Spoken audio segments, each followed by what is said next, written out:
Welcome back to my channel. ఈరోజైతే పిల్లలకి lunch box. అసలు చాలామంది పిల్లలు తిండి తినకాడ ఎంత సతాయిస్తారంటే, అట్లా సతాయించే పిల్లల పేరెంట్స్‌కి తప్ప ఇంకోనికి తెలవదు ఆ బాధ. పిల్లలు తినక ఏం చేయాలో అర్థం గాక ఒక్కొక్కసారి పిచ్చెక్కిపోతదనమాట. అట్లా ఆలోచించి తలకాయ పట్టుకునే బదులు ఇట్లా సింపుల్‌గా ట్రై చేయండి. నిజంగా టేస్ట్ బావుంటది. దాంతో పాటు హెల్తీగా కూడా ఉంటదనమాట. ఇక్కడ నేను వీడియోలో చూపించినయన్నీ తీసుకోండి. అండ్ ఇవి మస్ట్ అండ్ షుడ్డా అంటే ఈ ప్లేస్‌లో మీకు నచ్చిన మీ పిల్లలు తినే ఐటెమ్స్‌ని కూడా పెట్టేసి కొంచెం ఫ్రైడ్ రైస్ టైప్ చేసేయొచ్చనమాట. ఏదో ఒకటి మొత్తానికి పిల్లల చేత తినిపించినమా లేదా అనేది మనకు కావాలనమాట. నేనైతే స్వీట్ కార్న్‌ని కొంచెం ఉప్పేసి ఉడికించి పక్కన పెట్టుకున్నా. మీల్ మేకర్‌ని కూడా నీళ్ళలో నానబెట్టి వాటిని పక్కన పెట్టుకున్నా.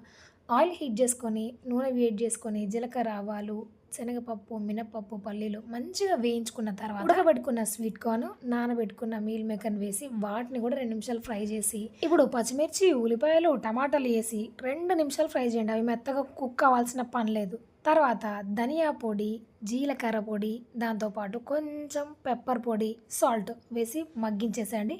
అండ్ దాంతో పాటు కరివేపాకు ఏసుకోండి.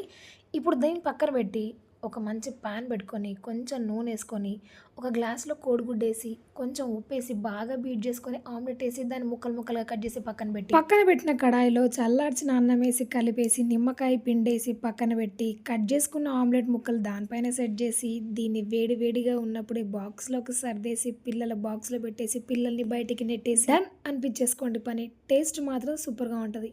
నచ్చితే లైక్ చేయండి, షేర్ చేయండి, సబ్స్క్రైబ్ అవ్వండి. Thanks for watching. జై శ్రీరామ్.